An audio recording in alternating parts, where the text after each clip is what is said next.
Jay here, bringing you a special report with news on beer homebrewing.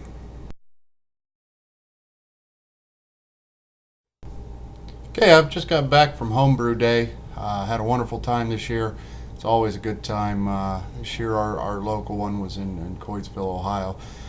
We had, I'm going to guess, about 40 brewers show up. Lots of beer on hand. Had a great time. I had to leave a little early this year. Sad I couldn't stay till the end. Camp out overnight and hang out and discuss brewing stories with everybody. But if you didn't get a chance to attend or you didn't know what one was about, I took some video throughout the day, a little bit of what I was brewing.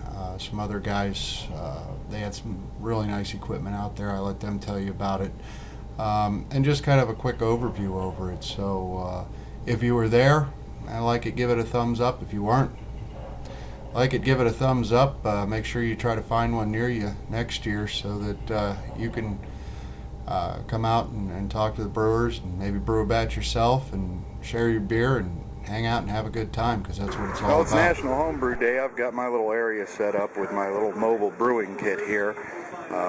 Quick pan around. Some of the other guys are starting to show up, and we'll all get to brewing here shortly. More and more people have started to show up. We've got a lot of brewers here. See Choo Choo Charlie's beautiful rig in the background, which we'll cover more on later. This is my grain bill for today. We're going to clone Anchor Steam's beer.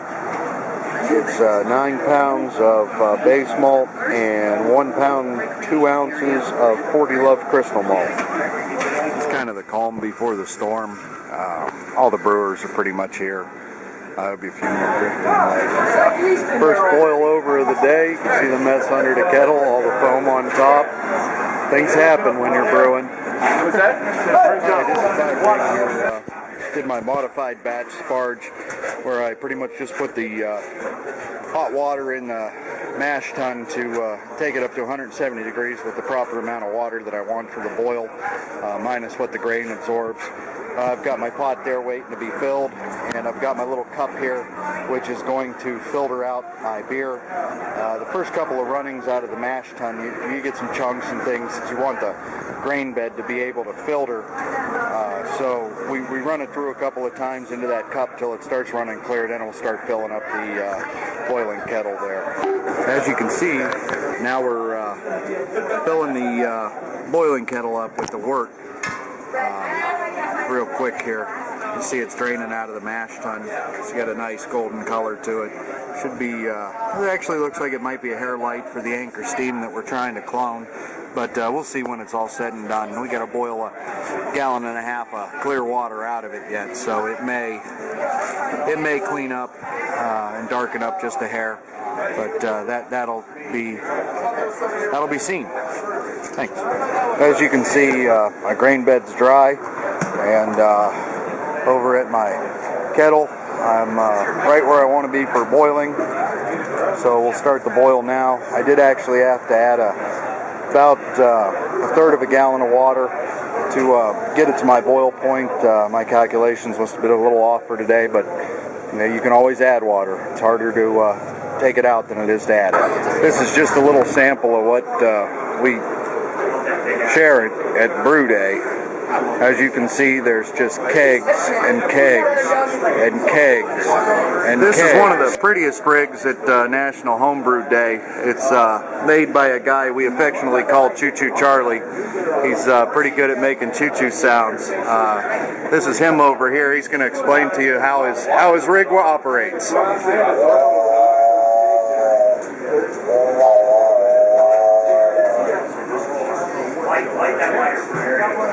Well, this is the hot liqueur. I'm heating water right now to mash my grain in this next one, and I can recirculate with the pump water back through here to reheat it and sprinkle it back over the top of the grain until I get a good extraction on the malt. And then I'll transfer it into the boil kettle here. and boil it and add the hops and any other additives that might go in there during the boil. As you can tell from the mess, in my absence while I was off doing other things, I had a small boil over. We're starting to boil now. We'll add the hops here next. That'll be our first step, our first hop addition. Considering what it's doing now, we'll probably boil over yet again, but that's part of brewing. Cole and I each had a boil over at about the same time, so we'll start talking about his fermentator now. This is a fellow brewer named Cole. He wants to talk to you about his fermentator, which is the high end of home brewing equipment, as far as I can tell, but I'll let Cole tell you more about it. Hi, this is the Fermentator by Blickman. It's basically a miniature version of the commercial units, where it has the conical bottom. We got two drop out. We have a bottom dropout, which is useful when taking off your early yeast. The second valve is connected to an arm, and what's neat about these, they're on an O-ring.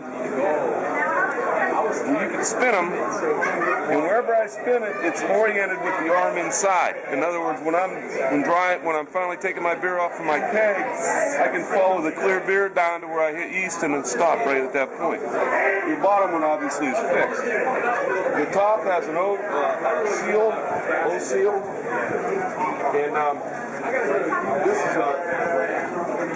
is your almost like your standard 5-gallon keg top with the O-ring in the bottom. But this is a ballast blow-off that at some point it would blow out of there. Okay, as you can see, we're reaching the end of our boil. A couple of hop additions here. I got the wort chiller in there. We're going to use flow water through it to help cool down the boiling wort so we can get it on the yeast as soon as possible. In my fermenter, I've got everything that's going to touch the beer in a sanitizing solution, which I'm using Ida-4, which is an iodine-based solution. So we're reaching the end of our brew here. As you can see, the crowd has grown exponentially now that it's been open to the public. This is what National Homebrew Day is all about. And I can say the best thing about National Homebrew Day is the people you meet.